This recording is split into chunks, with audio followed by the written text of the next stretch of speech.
tu escenario para una nueva batalla. El poder no quiere tierras, quiere conciencias dominadas, quiere ciudadanos clonados, sumisos y obedientes que estén adormecidos. Y frente bueno, buenas noches a todos. Hay unos padres valientes que vamos a tratar de comprimir un poco, porque el tema es bastante extenso. La vida humana me tocó a mí y el aborto desde la perspectiva jurídica.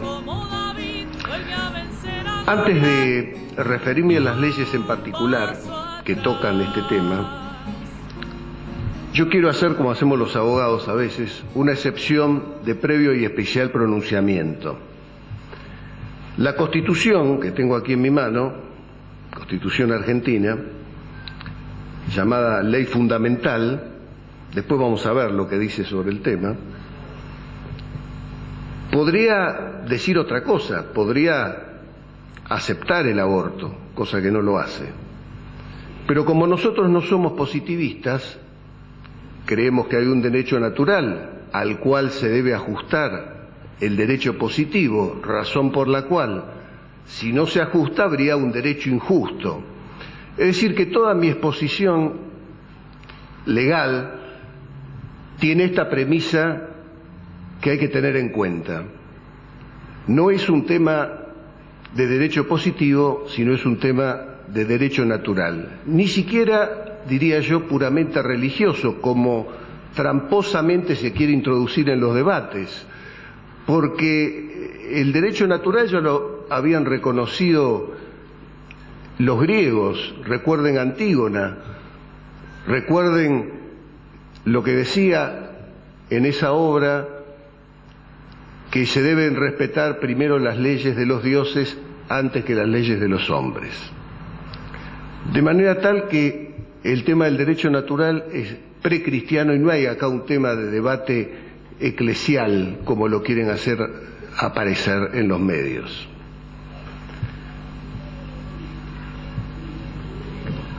Voy a hablar, les dije entonces, de la Constitución. En primer lugar, expresamente el artículo 75, en su inciso 23, en la segunda parte del inciso 23, dice: dictar un régimen de seguridad social especial e integral en protección del niño en situación de desamparo desde el embarazo hasta la finalización del periodo de enseñanza elemental y de la madre durante el embarazo y el tiempo de lactancia. Es decir, que la Constitución ya está estableciendo la protección del por nacer, del naciturus, desde el embarazo. Constitución Nacional. Pero después tenemos los tratados internacionales que, como ustedes saben, al haber adherido a Argentina a esos tratados internacionales, con la reforma del 94, quedaron incorporados en la Constitución Nacional y por lo tanto tienen rango constitucional. La primera norma que quiero mencionar, que es quizás la más clara, es la Ley 23.849, que habla de la Convención de los Derechos del Niño. Y expresamente dice: con relación al artículo primero de la Convención sobre los Derechos del Niño, la República Argentina declara que el mismo debe interpretarse en el sentido que se entiende por niño todo ser humano desde el momento de su concepción y hasta los 18 años de edad. Clarísimo. Seguimos. El Pacto de San José de Costa Rica, el artículo 4. Lo quiero leer textual porque es para que vean que no hay posibilidad de interpretarlo de otra forma, aunque vamos a ver que lo hacen. El artículo 4 habla del derecho a la vida y dice: toda persona tiene derecho a que se respete su vida. Este derecho estará protegido por la ley y en general a partir de la concepción. Nadie puede ser privado de la vida arbitrariamente. Seguimos, legislación nacional. Hay más tratados, yo después voy a hacer una reseña corta, pero estos son los más importantes. Código Civil argentino, la reforma, ¿no es cierto?, de la ley 26.994, que entró en vigencia el 1 de enero del 2016. Ya vamos a ver que tiene importancia esta fecha porque es posterior al fallo de la Corte que introduce en forma artera el aborto en la Argentina, porque ya está instalado. El artículo 19 del Código Civil, sobre el comienzo de la existencia de la persona humana comienza con la concepción. Fíjense que en la reforma, todos los viejos que estudiamos Derecho Civil, hablábamos de la concepción en el seno materno. Bueno, la modificación justamente se hizo previendo el tema de la fecundación in vitro. Es decir, se amplió para que no quedara fuera del concepto de vida la fecundación in vitro. De allí las previsiones que hay para preservar los óvulos fecundados, perdón, pero no sería el término adecuado, para darles protección, digamos. Código Penal. Acá nos introducimos en un tema que ha dado lugar a mucha confusión. En primer lugar, el Código Penal prevé el aborto. Como todos sabemos, el Código Penal establece los delitos dentro del capítulo referido a los delitos contra la vida. O sea, primero, el aborto es un delito para la legislación argentina. ¿Qué sucede? El artículo 86 establece los casos de no punibilidad y los determina muy claramente. Dice: el aborto, el artículo 86 en la segunda parte, practicado por un médico diplomado con el consentimiento de la mujer encinta, no es punible. Primero, si se ha hecho con el fin de evitar un peligro para la vida o la salud de la madre y si este peligro no puede ser evitado por otros medios. No me voy a meter en este inciso, porque acá el doctor y el doctor Castelnuovo también lo podrán explicar mejor. Es de una redacción antigua vinculada a cierto desconocimiento científico en cuanto que había que optar entre la vida del niño o de la madre, circunstancia que hoy está absolutamente superada. No hay esa dialéctica. Y en segundo lugar, si el embarazo proviene de una violación o de un atentado al pudor cometido sobre una mujer idiota o demente, en este caso, el consentimiento de su representante legal deberá ser requerido para el aborto. ¿Por qué decía yo que se ha introducido una confusión, por supuesto, adrede? Primero, repito, está contemplado en los delitos contra la vida, está contemplado en el Código Penal el aborto. Lo que ha hecho el legislador, por razones que no vienen al caso, es no punir, no aplicar pena para estos casos muy extremos y precisados. Pero lo que se ha dado a entender en toda esta maniobra proabortista es que este artículo autoriza el aborto. No autoriza el aborto, de ninguna manera. No pena el aborto en estos casos. Y por otro lado, hay que tener en cuenta que eso lo tiene que decir un juez ex post, es decir, después, no antes. No se autoriza antes a practicar el aborto. ¿Correcto? No se aplica pena a quien incurriere en estas conductas tipificadas. Hay una discusión, que yo no la voy a saldar, sobre si son o no inconstitucionales estos casos que prevé el Código Penal en virtud de toda la normativa que señalamos, tanto el Código Civil, los tratados internacionales, la propia Constitución Nacional. Es una discusión que tiene sus aristas, porque podría decirse que sí, porque la protección es absoluta a la vida, pero también podría decirse que, si bien no se aplica una pena, es considerado un delito y a través de esa consideración delictual, digamos, se está protegiendo la vida, aunque no se le aplique una pena a quien hubiera incurrido en estas conductas.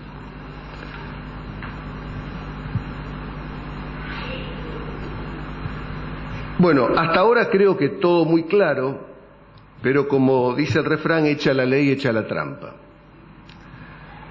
¿Y la trampa de dónde viene? De la Corte Suprema de Justicia de la Nación. Porque la Corte de Justicia de la Nación, el 13 de marzo del 2012, es decir, antes del artículo que mencionamos del Código Civil, saca un fallo, FAL sobre medida autosatisfactiva, no se da el nombre por razones de tutela, en donde trata un caso. No voy a explicar, para no hacerlo extenso, todos los pormenores del caso, pero se trata de una mujer que pide al juez practicarse el aborto y llega el caso por distintos mecanismos procesales hasta la Corte, cuando ya el aborto se había hecho porque el Tribunal Superior de Justicia lo había admitido. De manera tal que la Corte tiene dicho que cuando no hay caso, no hay jurisdicción. Sin embargo, quisieron ejercer la jurisdicción cuando no tenían el caso. Y la ejercieron de una forma perversa. Y digo perversa porque todo lo que hace este fallo es desinterpretar toda la normativa que vinimos señalando hasta ahora. Ustedes saben, y los que son abogados, que algunos hay aquí, y nos enseñan en la facultad, que la interpretación de la ley, la primera interpretación es la literal, es decir, las palabras. Bueno, la Corte se aparta y hace una interpretación, vuelvo a repetir, una desinterpretación de la letra de la ley para interpretar lo que ellos quieren.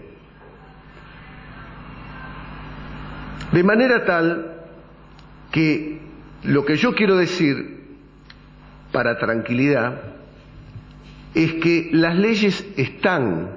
Lo que hay es una desinterpretación por vía jurisprudencial, incluso también para algunos tratados, por vía de opiniones consultivas, fallos de la Corte Interamericana de Derechos Humanos, pero todas estas opiniones consultivas, jurisprudencia, fallos, etcétera, que cita la Corte, no son ley, son interpretaciones que pueden variar si cambia un tribunal,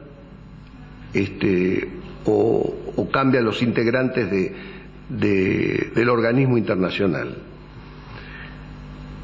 Lo importante, tratando de desmenuzar las barbaridades de este fallo, es que en esa desinterpretación la Corte, aparte de tratar un caso que no tiene actualidad, como señalé, señala, entre otras cosas, que la realización del aborto no punible no está supeditado a ningún cumplimiento de trámite judicial. Es decir, saca de la justicia el tema. Voy a tratar de extractarlo más, porque el fallo es extenso, porque cuando se quiere embarrar la cancha hay que escribir mucho.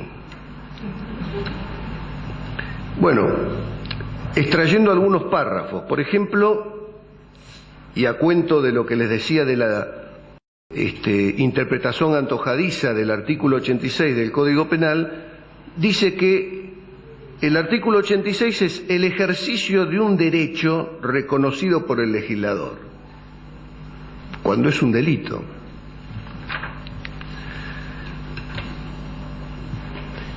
Y por supuesto habla del aborto autorizado. Ya vimos, no es autorizado, es un delito que no aplica pena. Por supuesto también hace la distinción, no quiero abundar demasiado, entre la mujer violada y que no está comprendido en el artículo, sino solo en el caso de la mujer demente. Pero dice, vuelvo a repetir, no quiero extenderme, es lo mismo, sé igual, como diría Minguito, para la Corte. Bah. Por otro lado, insiste en el punto 25 y dice, el legislador ha despenalizado en esa medida y autorizado la práctica. Vuelvo a repetir, no hay autorización alguna, e inclusive si lo interpretáramos de esa forma, que no lo es, la interpretación debe ser ex post, nunca ex ante. Por supuesto, no establece ni edad ni tiempo de gestación. O sea que con este fallo de la Corte, una mujer declara bajo juramento ante el médico que va con cualquier estado de gestación, con cualquier edad, menor, etcétera, y le dice que fue violada. Y el médico, conforme este fallo de la Corte, está obligado a practicarle el aborto.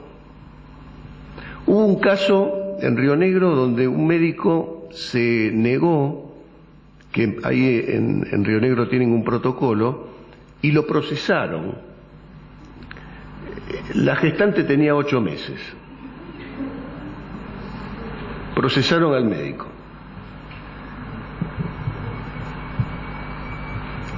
Y la Corte sigue diciendo, el aborto permitido, utiliza distintos términos, pero siempre para no hablar de punibilidad o delito, en caso de violación supone tan solo como necesario que la víctima de este hecho ilícito, yo acá subrayé ilícito, no se sabe si es ilícito, un ilícito lo determina un juez. La Corte dice es un hecho ilícito. O su representante manifiesten ante el profesional tratante declaración jurada mediante que aquel ilícito es la causa del embarazo. O sea, la mujer va y dice me violaron y es la que determina que hay un ilícito. Y la Corte, como sabe que esto es una barbaridad, dice, estos requisitos diseñados son todos los que se refieren a los recaudos que tiene que tomar el médico frente a una persona que se presenta en esa situación, han sido diseñados, y es verdad, para identificar casos fabricados. O sea, la Corte ya se da cuenta que esto da lugar a casos fabricados.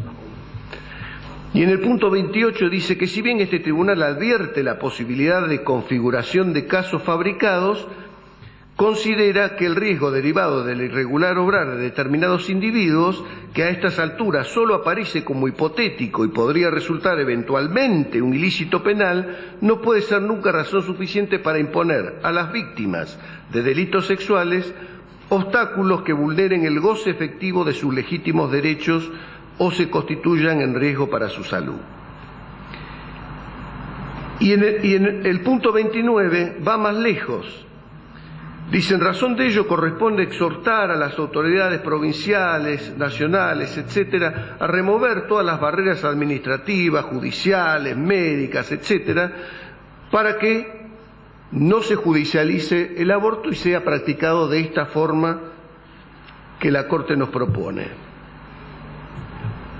Respecto del médico, como no pueden negar en forma absoluta la objeción de conciencia, se atajan, ¿no? Y dicen, deberá exigirse que la objeción de conciencia sea manifestada en el momento de la implementación del protocolo, que ellos exhortan que las provincias y el gobierno nacional la adopten, o al inicio de las actividades en el establecimiento de salud correspondiente.